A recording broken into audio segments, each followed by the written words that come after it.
I've been having fun with this new coordinating product here, the Wonderfall stamp set, Timber Wheel, the Bigz die called Autumn Accents, and then the new embossing folder called Woodgrain.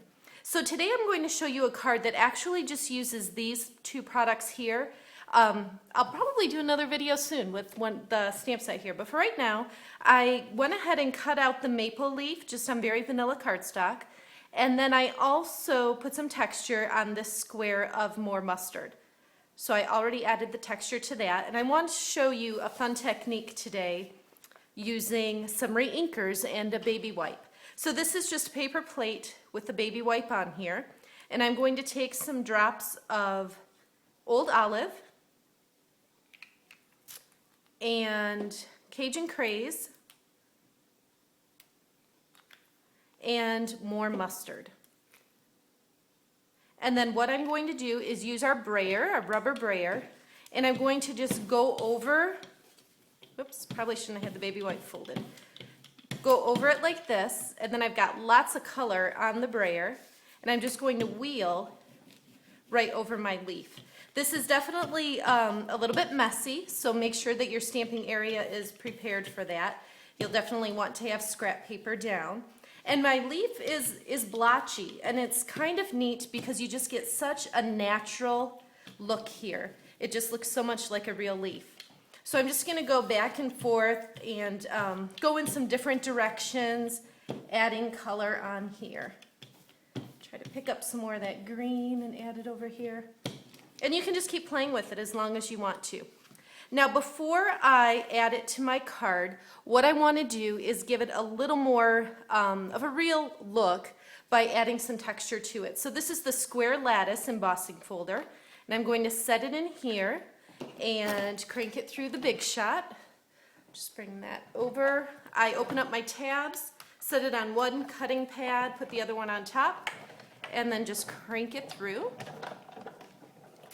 And now what's really fun is that I have this texture on the leaf. So not only do you have a very realistic coloring of the leaf, but just putting that texture on there too just adds to the real look and feel of a leaf.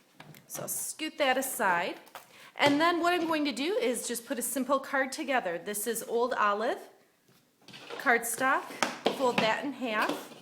And then I'm going to add a layer of Cajun Craze. So if you notice, I'm using the same colors cardstock as I did re-inkers. So Old Olive, Cajun Craze, and then the layer I already added texture to. And when I add a textured layer, I always go all around the perimeter with adhesive. You notice that I didn't do that on the Cajun Craze, but when you emboss, there's just less surface area to connect with the adhesive, and so I just always feel like I get it to stick better and flatter if I go all the way around. Now to put this on here, I'm going to add a few dimensionals to the back. Peel off the backing. Oops. One more. And then I'll just kind of set this on there. And the last thing I'm going to do is from Perfectly Penned, I'm going to use this thank you stamp and soft suede ink. It's a new ink pad, so I tap it gently on there and just stamp it at the bottom. And what's fun about this technique also with the baby wipe and re-inkers is that every time you do it, you're going to get a different appearance. So depending on how much ink you use or how you brayer it on, every time is going to have a different look and feel. So this is a quick, simple way to do a fun fall card. Thanks so much for watching my video. For daily creative inspiration, visit my blog or find me on Facebook at Jody Reinert Stamps.